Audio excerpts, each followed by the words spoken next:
మరోసారి ఎమ్మెల్యే రాజాసింగ్ ఘాటు వ్యాఖ్యలు చేశారు. నోటీసులు కాదు, దమ్ముంటే సస్పెండ్ చేయాలన్నారు.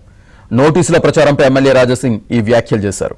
రాజాసింగ్ కామెంట్స్ సంబంధించి పూర్తి డీటెయిల్స్ మా కరెస్పాండెంట్ రాజేష్ అందిస్తారు లైవ్లో. Rajesh, good evening Srinivas. మొత్తానికి భారతీయ జనతా పార్టీలో పార్టీ లైన్ను క్రాస్ అయ్యేటువంటి నేతలపై చర్యలు తీసుకునేందుకు జాతీయ నాయకత్వంతో పాటు రాష్ట్ర నాయకత్వం సిద్ధమైంది. ఈ మేరకు గత కొద్ది రోజులుగా పార్టీ పైన అసంతృప్తిని వినిపిస్తున్నటువంటి గోషామహల్ ఎమ్మెల్యే రాజాసింగ్ పైన క్రమశిక్షణ చర్యలు తీసుకునేందుకు జాతీయ నాయకత్వం ఇచ్చినటువంటి డైరెక్షన్లో భాగంగా రాష్ట్ర క్రమశిక్షణ కమిటీ నోటీసులు ఇచ్చేందుకు సిద్ధమైనట్లు తెలుస్తుంది. ఈ నేపథ్యంలో వివిధ ప్రచార మాధ్యమాలలో వస్తున్నటువంటి వార్తలపైన తనకు నోటీసులు ఇవ్వబోతున్నారంటూ వచ్చినటువంటి వార్తలపైన కాసేపటి క్రితమే రాజాసింగ్ మరోసారి చాలా ఘాటుగా రియాక్ట్ అయ్యారు.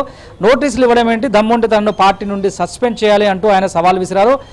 ఇంతకంటే కూడా కొజ్జాలతో కలిసి పనిచేయడం తన వల్ల కావడం లేదంటూ మరోసారి బాంబు వెల్చేటువంటి ప్రయత్నం చేశారు. దీంతో ఒకసారిగా భారతీయ జనతా పార్టీలో అసలు ఎవరిని కొజ్జాలతో పోలుస్తూ రాజాసింగ్ కామెంట్ చేశారు. గత కొద్ది రోజులుగా రాజాసింగ్ లైన్ ఏంటిది, ఏ ఉద్దేశంతో రాజాసింగ్ పార్టీ పైన పదే పదే ఆరోపణలు చేస్తున్నారు, రాజాసింగ్ ఆరోపణలు గల ప్రధాన కారణాలు ఏంటి, ఈ అంశాలంతా కూడా జాతీయ నాయకత్వం ఎందుకు సీరియస్గా తీసుకోవట్లేదు, రాష్ట్ర నాయకత్వం ఎందుకు సీరియస్గా తీసుకోవట్లేదు ప్రచారం పెద్ద ఎత్తున కమలం పార్టీలో జరుగుతూ ఉంది. నేపథ్యంలో ఇవాళ ఇవాళ ఉదయం లేటెస్ట్గా తెలిసిన అంశం ఏంటంటే కొద్ది రోజుల నుంచి కూడా వరుసగా రాష్ట్ర నాయకత్వం పైన, రాష్ట్ర నాయకత్వంలో ఉన్నటువంటి పలువురు సీనియర్ లీడర్ల పైన కూడా రాజాసింగ్ ఏకపక్షంగా కామెంట్ చేస్తూ వివాదాస్పద వ్యాఖ్యలు చేయడం పట్ల కాస్త పార్టీ రాష్ట్ర నాయకత్వం గురుగా ఉంది. దీన్ని జాతీయ నాయకత్వం దృష్టికి తీసుకెళ్లడంతో క్రమశిక్షణ చర్యలు తీసుకోవాల్సిందిగా ముందుగా షోకాజ్ నోటీసులు జారీ చేసి ఆ తర్వాత పార్టీ పరమైనటువంటి చర్యలు తీసుకోవాల్సిందిగా జాతీయ నాయకత్వం రాష్ట్ర నాయకత్వానికి ఆదేశించినట్టు తెలుస్తుంది. ఈ నేపథ్యంలో నోటీసులు ఇచ్చేందుకు రాష్ట్ర నాయకత్వం సిద్ధమవుతున్నటువంటి నేపథ్యంలో ఆ అంశాన్ని అంతా కూడా వివిధ ప్రచార మాధ్యమాల ద్వారా చూసి